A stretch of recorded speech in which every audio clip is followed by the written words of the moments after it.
بهترین سریال طنز ایرانی از نظر هوش مصنوعی. شماره 6 ساختمان پزشکان. کار منشیگری بعد از کار توی معدن از همه کارهای دیگه سخت‌تر و خطرناک‌تره.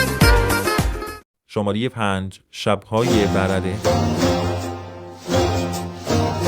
بگو درکت میکنم. درکت بکینم. خانم شیر فرهاد، شیر پایین برارا. شماره 4 خانه به دوش. علیه علی چرا قیمه ها رو میریزی تو ماسکا؟ شماره 3 لیسانس ها. شما 2 تا خر ندیدین؟ چی؟ 2 تا خر. تو بیا ای یار دیرین. شماره 2 نونفه. دو قیانو شبه دو حالا جلاتن نر بود یا مده؟ نر بود. و بهترین سریال طنز ایرانی از نظر هوش مصنوعی پایتخت.